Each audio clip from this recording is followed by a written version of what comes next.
I spent a lot of my life growing up here on the grounds of the Bongiorno Conference Center.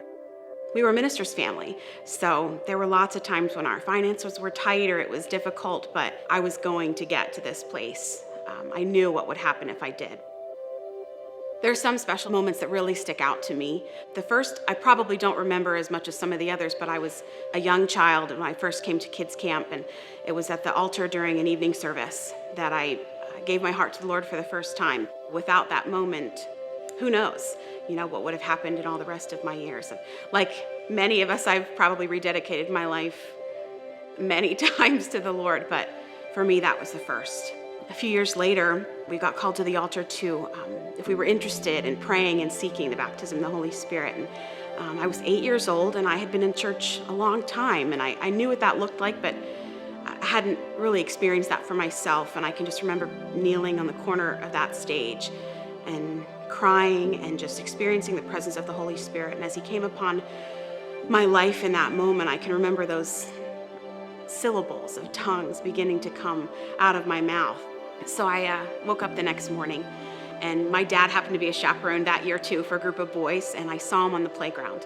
And we sat together on a picnic bench, and I just said, "Dad, I think something happened last night, but I'm afraid it was me. I'm afraid it was, me making these words up or, conjuring this up in the emotion of the moment. And I'm just afraid maybe it wasn't real." And I can just remember the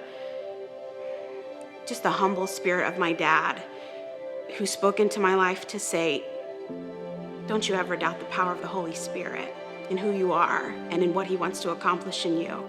I can envision us on that bench, and we prayed together, and that sealed a moment in my life. A few years later, one of my most vivid memories was a youth advance that came with my youth group. There was just a moment that I can just remember how clearly it settled in my spirit that I was meant for the ministry. I was called to the ministry. I didn't know what that looked like in all the terms and things like that, but I knew in that moment that He had destined my life for the work of the church and the work of the ministry. Fast forward to my life and lots of other events and times that we got to spend together here, and God was setting me up for the greatest joys of my life still to come, and that is for the last 10 years I have been so blessed to be a part of the conference center through kids camps and retreats.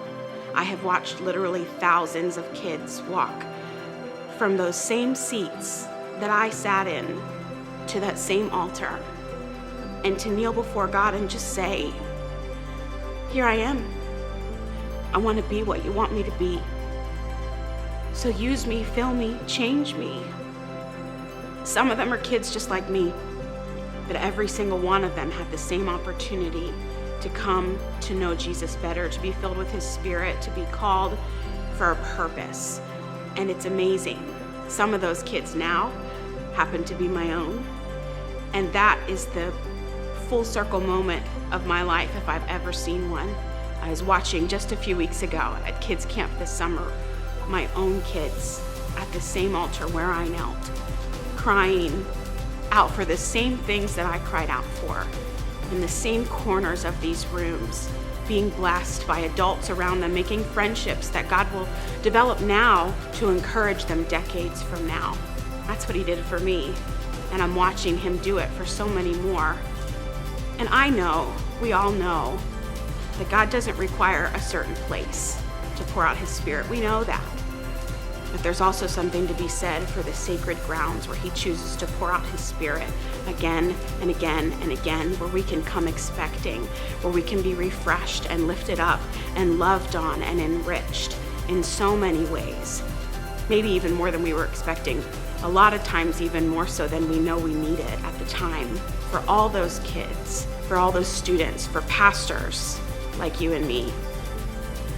That happens right here.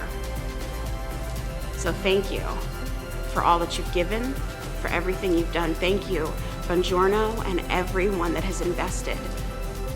Because I am different because of what you've given. My kids will be different and changed and shaped because of what happens here. And it matters.